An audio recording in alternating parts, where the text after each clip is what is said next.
ನಮಸ್ಕಾರ ಸ್ನೇಹಿತರೆ. ಡಿಕೆ ಶಿವಕುಮಾರ್ ಸಂಪುಟದಲ್ಲಿ ಜಾಗ ಸಿಕ್ಕಿಲ್ಲ ಅಂತ ಎಂ ಕೃಷ್ಣಪ್ಪ ಕೆಂಡವಾಗಿದ್ದಾರೆ. ಸಮಾಧಾನ ಗಿಮಾಧಾನ ಏನಿಲ್ಲ, ಸಚಿವ ಸ್ಥಾನ ಬೇಕು ಅಷ್ಟೇ ಅಂತ ಪಟ್ಟು ಹಿಡಿದಿದ್ದಾರೆ. ಹಾಗಾದ್ರೆ ಲೇಔಟ್ ಕೃಷ್ಣಪ್ಪ ಅಂತಲೂ ಕರೆಯಲ್ಪಡೋ ಈ ಎಂ ಕೃಷ್ಣಪ್ಪ ಯಾರು? ಇವರ ರಾಜಕೀಯ ಹಿನ್ನೆಲೆ ಏನು? ಇವರ ಮಗ 25ನೇ ವಯಸ್ಸಿಗೆ ಶಾಸಕ ಆಗಿದ್ ಹೇಗೆ? ಸೋಮಣ್ಣಗೂ ಇವರಿಗೂ ಲಿಂಕ್ ಏನು? ಅಪ್ಪ ಮಗನ ಕೋಟೆ ಹೇಗಿದೆ? ಆಸ್ತಿ ಎಷ್ಟಿದೆ? ಎಲ್ಲವನ್ನೂ ಈ ವಿಡಿಯೋದಲ್ಲಿ ಡೀಟೇಲ್ ಆಗಿ ಹೇಳ್ತೀವಿ. ಅದಕ್ಕೂ ಮುನ್ನ ನೀವಿನ್ನು ನಮ್ಮ ಚಾನೆಲ್ಗೆ ಸಬ್ಸ್ಕ್ರೈಬ್ ಆಗಿಲ್ಲ ಅಂದ್ರೆ ಈಗಲೇ ಆಗಿ ನಮಗೆ ಸಪೋರ್ಟ್ ಮಾಡಿ. ನಿಮ್ಮ ಬೆಂಬಲ ನಮಗೆ ತುಂಬಾ ಮುಖ್ಯ. ಎಂ ಕೃಷ್ಣಪ್ಪ ಹಿನ್ನೆಲೆ ಏನು? ಎಂ ಕೃಷ್ಣಪ್ಪ 1953ರ ಏಪ್ರಿಲ್ 16ರಂದು ಬೆಂಗಳೂರಲ್ಲಿ ಜನಿಸಿದ್ರು. ತಂದೆ ಮುನಿಸ್ವಾಮಪ್ಪ ಅಂತ.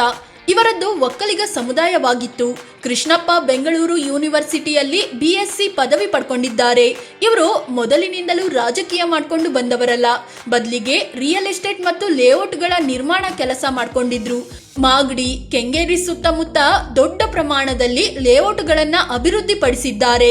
ಇದೇ ಕಾರಣಕ್ಕೆ ಇವರಿಗೆ ಲೇಔಟ್ ಕೃಷ್ಣಪ್ಪ ಅಂತಲೇ ಹೆಸರು ಬಂತು. ಈಗಲೂ ಬಹುತೇಕರು ಕೃಷ್ಣಪ್ಪರನ್ನ ಲೇಔಟ್ ಕೃಷ್ಣಪ್ಪ ಅಂತಲೇ ಕರೀತಾರೆ. ಜೊತೆಗೆ southern railway board committee, Bengaluru telecom district advisory ಕಮಿಟಿಯ ಮೆಂಬರ್ ಕೂಡ ಆಗಿದ್ರು. ರಿಯಲ್ ಎಸ್ಟೇಟ್ ಅದು ಇದು ಅಂತ ಚೆನ್ನಾಗಿ ದುಡ್ಡು ಮಾಡಿಕೊಂಡು ನಂತರ ಕಾಂಗ್ರೆಸ್ ಸೇರಿದ್ರು. ಹೀಗೆ ಎಂ ಕೃಷ್ಣಪ್ಪ ರಾಜಕೀಯಕ್ಕೆ ಎಂಟ್ರಿ ಕೊಟ್ರು. ಮೊದಲು ಸೋಲು, ಆಮೇಲೆ ನಿರಂತರ ಗೆಲುವು. ಕಾಂಗ್ರೆಸ್ ಸೇರಿದ ಎಂ ಕೃಷ್ಣಪ್ಪರನ್ನ 2000ನೇ ಇಸವಿಯಲ್ಲಿ ವಿಧಾನ ಪರಿಷತ್ಗೆ ಆಯ್ಕೆ ಮಾಡಲಾಯಿತು. ಈ ನಡುವೆ 2004ರ ಲೋಕಸಭೆ ಚುನಾವಣೆಯಲ್ಲಿ ಬೆಂಗಳೂರು ದಕ್ಷಿಣ ಕ್ಷೇತ್ರದಿಂದ ಕಣಕ್ಕೆ ಇಳಿದ್ರು. ಆದರೆ ಬಿಜೆಪಿಯ ಅನಂತ್ ಕುಮಾರ್ ವಿರುದ್ಧ ಸೋಲು ಅನುಭವಿಸಿದ್ರು. 2008ರಲ್ಲಿ ಕ್ಷೇತ್ರಗಳ ಪುನರ್ವಿಂಗಡಣೆ ಆಗಿ ಬೆಂಗಳೂರಲ್ಲಿ ವಿಜಯನಗರ ಕ್ಷೇತ್ರ ರಚನೆಯಾಯಿತು. ಅದೇ ವರ್ಷ ನಡೆದ ಚುನಾವಣೆಯಲ್ಲಿ ಕೃಷ್ಣಪ್ಪ ವಿಜಯನಗರ ಕ್ಷೇತ್ರದಲ್ಲಿ ಸ್ಪರ್ಧಿಸಿ ವಿನ್ ಆದ್ರು. ವಿಧಾನಸಭೆ ಮೆಟ್ಟಿಲು ಹತ್ತಿದ್ರು. ಇದಾದ್ಮೇಲೆ 2013, 2018, 2023ರಲ್ಲೂ ಕೃಷ್ಣಪ್ಪ ಇದೇ ಕ್ಷೇತ್ರದಿಂದ ವಿನ್ ಆಗ್ತಾನೆ ಬಂದಿದ್ದಾರೆ. 2016ರಲ್ಲಿ ಸಿದ್ದರಾಮಯ್ಯ ಕ್ಯಾಬಿನೆಟ್ನಲ್ಲಿ ವಸತಿ ಖಾತೆಯೂ ಸಿಕ್ತು. ಖುದ್ದು ರಾಹುಲ್ ಗಾಂಧಿ ಸೂಚಿಸಿದ್ರಿಂದಲೇ ಇವರಿಗೆ ಸಚಿವ ಸ್ಥಾನ ನೀಡಲಾಗಿತ್ತು. ಹೀಗಾಗಿ ಪಕ್ಷದಲ್ಲಿ ಇವರ ಹಿಡಿತ ಎಲ್ಲಿಯವರೆಗೆ ಇದೆ ಅನ್ನೋದು ಗೊತ್ತಾಗುತ್ತೆ. ಸದ್ಯ ಕೆಪಿಸಿಸಿ ಖಜಾಂಚಿಯೂ ಆಗಿದ್ದು ಈಗ ಡಿಕೆ ಸಂಪುಟದಲ್ಲಿ ಸಚಿವ ಸ್ಥಾನ ಕೇಳ್ತಿದ್ದಾರೆ. ಕೃಷ್ಣಪ್ಪ ಮಗ ಪ್ರಿಯಾ ಕೃಷ್ಣ. ಎಂ ಕೃಷ್ಣಪ್ಪ ಪ್ರಿಯದರ್ಶಿನಿ ಅನ್ನೋರನ್ನ ಮದುವೆ ಆಗಿದ್ದಾರೆ. ದಂಪತಿಗೆ 2 ಮಕ್ಕಳಿದ್ದಾರೆ. ಅವರೇ ಪ್ರದೀಪ್ ಕೃಷ್ಣಪ್ಪ ಮತ್ತು ಪ್ರಿಯಾ ಕೃಷ್ಣ. ಇವರಲ್ಲಿ ಪ್ರದೀಪ್ ಕೃಷ್ಣ ಈವರೆಗೆ ರಾಜಕೀಯದಿಂದ ದೂರವಿದ್ದು ರಿಯಲ್ ಎಸ್ಟೇಟ್ ಮತ್ತು ಕುಟುಂಬದ ಉದ್ಯಮಗಳಲ್ಲಿ ತೊಡಗಿಸಿಕೊಂಡಿದ್ರು. ಇದೀಗ ರಾಜಕೀಯದಲ್ಲಿ ಕಾಣಿಸಿಕೊಳ್ತಿದ್ದಾರೆ.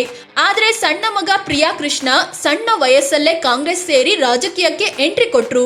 ಪ್ರಿಯಾ ಕೃಷ್ಣ 2003ರಲ್ಲಿ ಅಂದ್ರೆ ತಮ್ಮ 19ನೇ ವಯಸ್ಸಿನಲ್ಲಿ ರಾಜಕೀಯ ಶುರು ಮಾಡಿದ್ರು. ತಂದೆಗೆ ರಾಜಕೀಯದಲ್ಲಿ ಸಪೋರ್ಟಿವ್ ಆಗಿ ನಿಂತಿದ್ರು. ಅಂದ ಹಾಗೆ ಪ್ರಿಯಾ ಕೃಷ್ಣ BA, LLB ಮತ್ತು ಪೊಲಿಟಿಕಲ್ ಸೈನ್ಸ್ ನಲ್ಲಿ ಮಾಸ್ಟರ್ಸ್ ಪಡ್ಕೊಂಡಿದ್ದಾರೆ. ಸೋಮಣ್ಣ ವಿರುದ್ಧವೇ ಮೊದಲ ಗೆಲುವು. 2008ರಲ್ಲಿ ಗೋವಿಂದರಾಜನಗರ ವಿಧಾನಸಭೆ ಕ್ಷೇತ್ರ ರಚನೆಯಾಯಿತು. ಆಗ ಕಾಂಗ್ರೆಸ್ನಲ್ಲಿದ್ದ ಸೋಮಣ್ಣ ಅಲ್ಲಿ ಶಾಸಕರಾಗಿ ಆಯ್ಕೆಯಾದ್ರು. ಆದ್ರೆ 2009ರಲ್ಲಿ ಸೋಮಣ್ಣ ಕಾಂಗ್ರೆಸ್ ಬಿಟ್ಟು ಬಿಜೆಪಿ ಸೇರಿದ್ರು. ಆಗ ಗೋವಿಂದರಾಜನಗರ ಕ್ಷೇತ್ರಕ್ಕೆ ಉಪಚುನಾವಣೆ ನಡೀತು.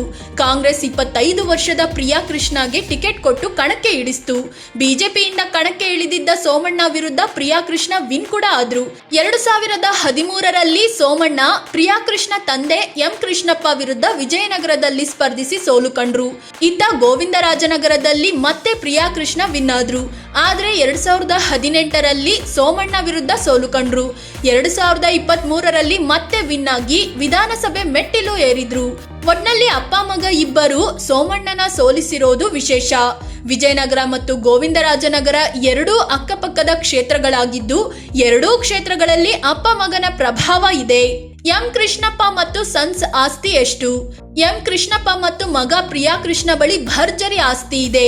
ಇಬ್ಬರ ಆಸ್ತಿ ಸೇರಿದ್ರೆ ರಾಜ್ಯದ ನಂಬರ್ 1 ಶ್ರೀಮಂತ ಶಾಸಕ ಡಿಕೆ ಶಿವಕುಮಾರ್ ಆಸ್ತಿ ಕೂಡ ಬೀಟ್ ಆಗುತ್ತೆ. ಮೊದಲಿಗೆ ಕೃಷ್ಣಪ್ಪ ಆಸ್ತಿ ಎಷ್ಟು ಅಂತ ನೋಡೋಣ. ಕೃಷ್ಣಪ್ಪ ತಮ್ಮ ಆಸ್ತಿ 296 ಕೋಟಿ, ಸಾಲ 77 ಕೋಟಿ 18 ಲಕ್ಷ ಅಂತ ಮಾಹಿತಿ ಕೊಟ್ಟಿದ್ದಾರೆ. ಕೃಷ್ಣಪ್ಪ ಬಳಿ 20 ಕೆಜಿ 500 ಗ್ರಾಂ ಚಿನ್ನಾಭರಣ ಇದ್ರೆ 1.5 ಕೋಟಿ ರೂಪಾಯಿ ಮೌಲ್ಯದ ವಜ್ರಾಭರಣ ಇದೆ. ಬೆನ್ಸ್, ಫೋರ್ಡ್, BMW ಸೇರಿ ಒಟ್ಟು 5 ಕಾರುಗಳಿವೆ. 5 ಟ್ರ್ಯಾಕ್ಟರ್ಗಳು ಕೂಡ ಇವೆ.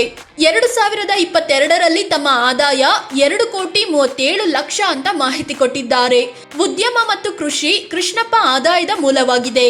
ಅದೇ ರೀತಿ ಮಗ ಪ್ರಿಯಾಕೃಷ್ಣ ಬಳಿ 1,156 ಕೋಟಿ ರೂಪಾಯಿ ಆಸ್ತಿ ಮತ್ತು 947 ಕೋಟಿಯಷ್ಟು ಸಾಲ ಇದೆ ಅಂತ ಘೋಷಿಸಿಕೊಂಡಿದ್ದಾರೆ. 1 ಕೆಜಿ 406 ಗ್ರಾಂ ತೂಕದ ಚಿನ್ನಾಭರಣ ಕೂಡ ಇದೆ. ಅದೇ ರೀತಿ ವಾಹನಗಳ ವಿಚಾರಕ್ಕೆ ಬಂದ್ರೆ 7 ಕಾರುಗಳು, 1 ಬುಲ್ಡೋಜರ್, 8 ಜೆಸಿಬಿ ಮತ್ತು 1 ಟಿಪ್ಪರ್ ಕೂಡ ಇದೆ. ಇವರಿಗೆ 1,46,00,000 ರೂಪಾಯಿ ವಾರ್ಷಿಕ ಆದಾಯ ಇದೆ. ಉದ್ಯಮ ಇವರ ಆದಾಯದ ಮೂಲವಾಗಿದೆ. ಅಂದಹಾಗೆ ಪ್ರಿಯಾಕೃಷ್ಣ ಇನ್ನೂ ಮದುವೆ ಆಗಿಲ್ಲ. ಸ್ನೇಹಿತರೆ, ಇದು ಸಚಿವ ಸ್ಥಾನಕ್ಕೆ ಪಟ್ಟು ಹಿಡಿದಿರೋ ಎಂ ಕೃಷ್ಣಪ್ಪ ಕುರಿತು ಅಪ್ಪ ಮಗ ಕಟ್ಟಿರೋ ಕೋಟೆಯ ಕುರಿತು ಮಾಹಿತಿಯನ್ನ ನೀಡೋ ಪ್ರಯತ್ನ. ಇವರಿಗೆ ಸಚಿವ ಸ್ಥಾನ ಕೊಡ್ಬೇಕಾ? ನಿಮ್ಗೇನನ್ಸುತ್ತೆ? ಕಾಮೆಂಟ್ ಮಾಡಿ ತಿಳಿಸಿ. ಅದೇ ರೀತಿ ನೀವಿನ್ನೂ ನಮ್ಮ ಚಾನಲ್ಗೆ ಸಬ್ಸ್ಕ್ರೈಬ್ ಆಗಿಲ್ಲ ಅಂದ್ರೆ ಈಗಲೇ ಆಗಿ ನಮಗೆ ಸಪೋರ್ಟ್ ಮಾಡಿ. ನಿಮ್ಮ ಬೆಂಬಲ ನಮಗೆ ತುಂಬಾ ಮುಖ್ಯ. ಧನ್ಯವಾದ.